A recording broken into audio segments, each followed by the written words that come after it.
За бүгдээрэнд нь энэ орой мэндийг хүргэе. За би ерөнхий сайдаас асуух асуулт маань өмнө ч гэсэн сурвалжлагчийн асуултанд хариулж байсан. Гол нь орлогоо нотлох гэдэг асуудал байсан. Тэгээд орлогоо яагаад нотлох боломж олохгүй? Ийм яаралтайгаар нэгдүгээрт баг хурал зарлагдаад баг хурал нь шал өөр асуудал авч хилцээд дараа нь их хуралд орж ирэхдээ бүр өөр 3 дахь асуудал орж байгаа. Үнэхээр би логик дистарал хоёрыг ойлгож амжаагүй. Ойлгохгүй байсан. Өнөөдөр ерөнхий сайд нээлттэй ил тод шууд асуултанд хариулаад явж байгаа талархаж байна. Хит хэдэн асуултанд энэ тодорхой болж гин гэж би ойлголоо. Ийм учраас эдгээр асуултууданд хариулт авцсан гэж үзээд хэдэн өөр асуултыг тодруулъя гэж бодлоо. За хамтрсан засгийн газрыг энэ парламент дэмцсэн. Ардчилсан намын сайд нарыг сайн ажиллаж исэн гэдэг бүх намын гишүүд нь ярьж байна. Хүлээн зөвшөөрж байна. Хурдтай асуудлуудыг шийдлээ, зориг гаргаж ажиллалаа. Амаргүй ажлуудыг амжууллаа гэж бас хэд хэдэн удаа яриасан. За та ярьсан асуудал бол юу ч гэсэн эдийн засгаа төлчөө, том эдийн засгтай болчих юм бол нийгмийн асуудал шийдэгдэнэ. Эхний дараа жилээ боловсролын жил болгоё. Боловсролын жилийн дараа бол заавал эрүүл мэндийн жил болд юм аа. Тэгэхээр та бодож исэн, ярьж исэн, хэлж исэн тэр реформа хий.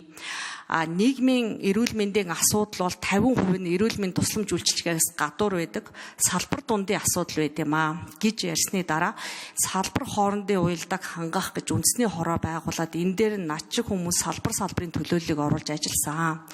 Тэгэхээр та одоо энэ ажлаа өргөжлүүлэн ажиллах тэр итгэл, зориг, хүч ирч байна уу? Тэгнэ гэж бодож байгаа бол ямар байдлаар энэ ажил явж аж энэ асуудлууд шийдэгдэх болно гэж харж байна. Нэгдүгээрт. Хоёрдугаарт та өөрөө ярьсан төлөвлөсөн ажилдаа итгэлтэй байгаа бол та сая хэллээ. Засаглал тогтворгүй болж эдийн засгийн нөхцөл байдал хүндэрж намууд зөвшөлж чадахгүй бол парламентын засаглалын талаар олон нийтийн санаа бодлыг эргэлзээнд оруулж улмаар ардчилсан парламентын засаглалыг мөхөлт хүргэх эрсдлийг дагуулж байна гэж ярьчлаа. За энэ засгийн газар тэгэхээр дотоод улс төрөө давж гарч чадахгүй бол цаашаа засаглалын доктортой байдлыг хэрхэн хангах вэ? Гадны нөлөөллөөс яаж энийг хамгаалах вэ?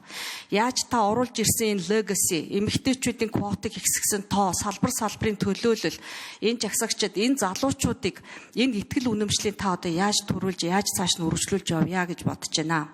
Эдгээр асуултанд хариулсны дараа би саналаа хэлье. За энэ парламент 126-тай болж бүрдсэн нь бол Монгол улсын харьцлын түүхэнд бол одоо тодоос тод бичигдэх ийм алхам босон гэдэг ийм хатуу итгэл үнэмшилтэй би байгаа маш их одоо барахж байгаа.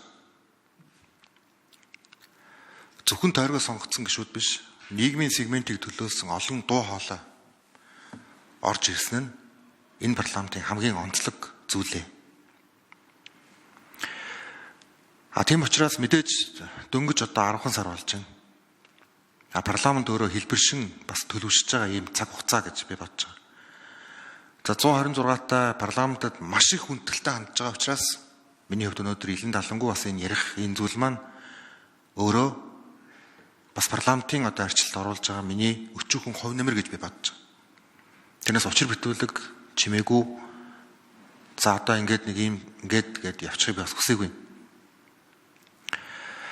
Тийм учраас парламентын хувьд олон сорилт ирнэ.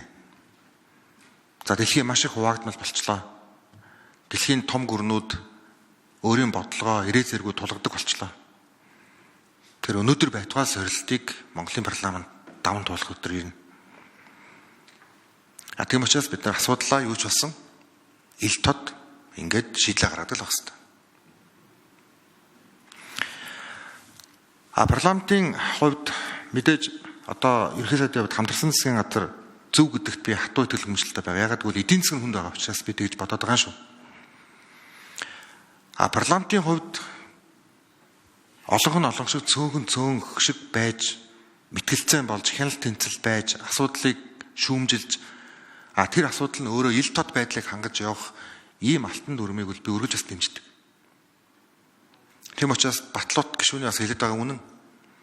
Хамтрахгүйгээр бас бүх зүйл одоо ингээл болохгүй болчих гээд байгаа тийм зүйл байхгүй. Адилхан л тоотой парламент аль ч улсад зөндөө байгаа. Тийм учраас амьдрал үргэлжлэлгээрээ л үргэлжлэн мэтгэлцээ явдгаараа л явна. Тийм учраас парламентын арчлалын хувьд бол энэ одоо илүү тийм одоо шинэ соёл болж цаашдаа бид нар илүү парламентын мэтгэлцээний төвлөржүүлээд ингээл явах нь л одоо хамгийн чухал. Тийм учраас энэ бол та бүхний хувьд цаг хугацаа эхэлж байгаа зүйл юм аа. Энийг одоо бид нар дор дороо бодох хэрэгтэй.